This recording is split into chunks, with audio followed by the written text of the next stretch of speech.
I just thought I could get a bit more involved without you having to give me any of your lines. It's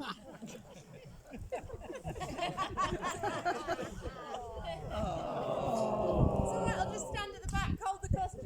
Mr. Worthing, I think it is No alarm, Charlotte, thank you.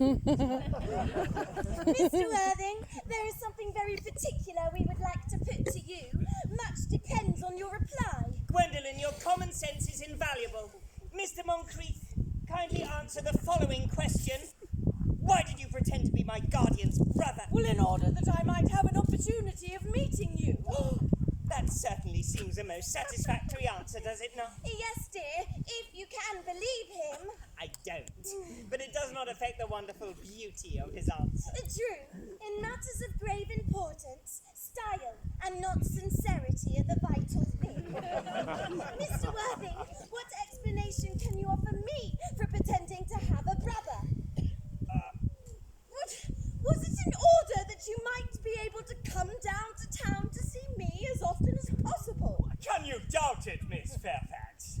I have the gravest doubts on the subject, but I intend to crush them. Now is not the time for German skepticism. Their answers seem satisfactory, especially Mr. Worthing's. That seems to have the stamp of truth upon it. I am more than content with what Mr. Moncrief said. His voice alone seems to inspire one with absolute credulity.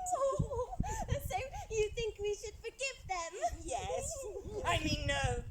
True. There are principles at stake that one cannot surrender. Which of us should tell them? Well, the task is not a pleasant one. Can we not both speak at the same time? An excellent idea. I nearly always speak at the same time as other people. Will you take your time from me? Certainly.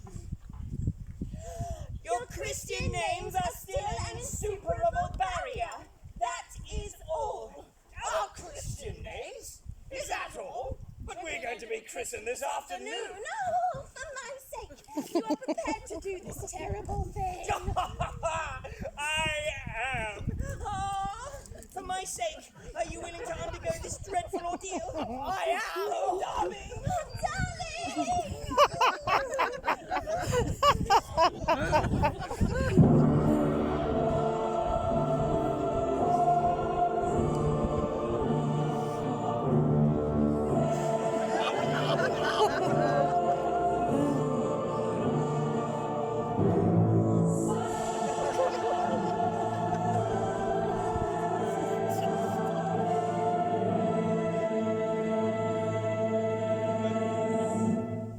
Gwendolen, what does this mean?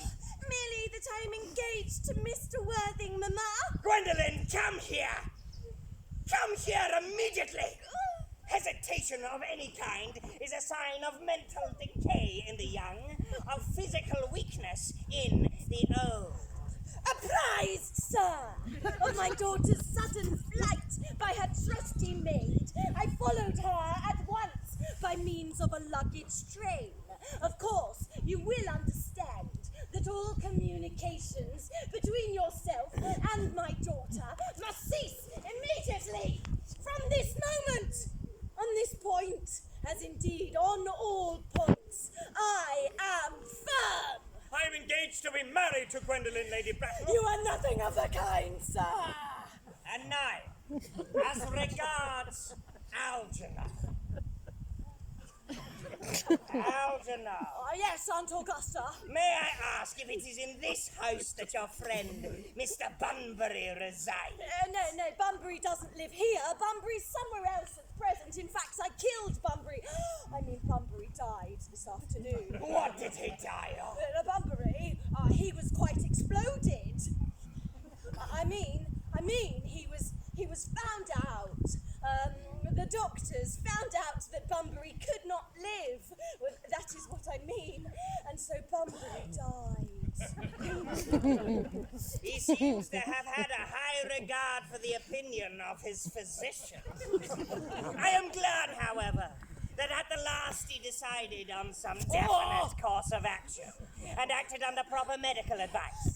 And now that we have finally got rid of this Mr. Bunbury, young person's hand my nephew Algernon is now holding in what seems to be a peculiarly unnecessary manner.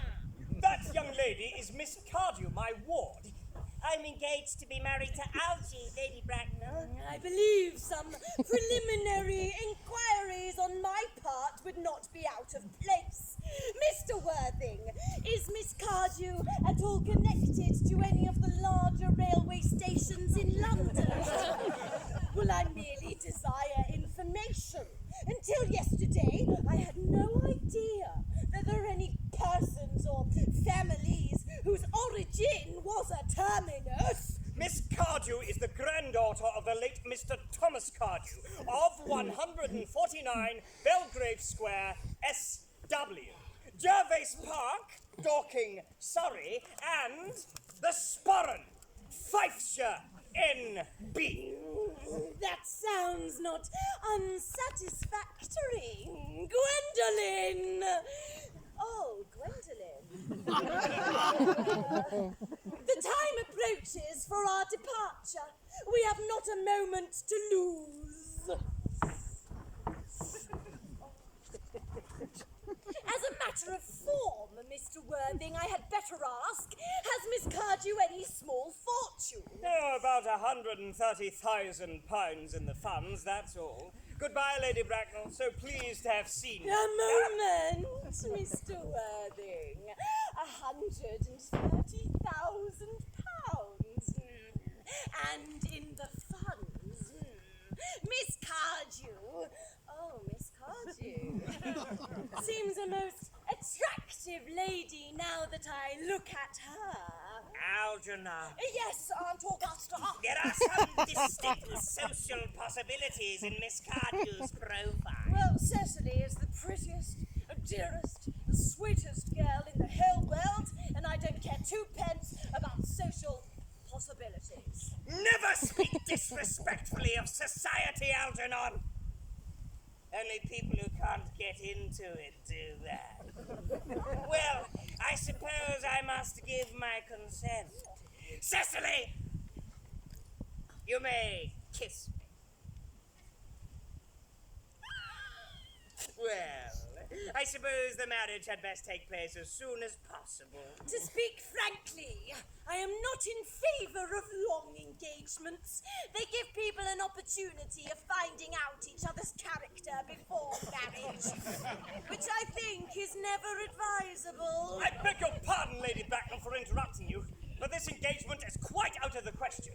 Miss Cardew is my ward, and she cannot legally marry without my consent until she comes of age. That consent I absolutely decline to give. Upon what grounds, Mr. Worthing? Algernon is an extremely, I may almost say, an ostentatiously eligible young man. He has nothing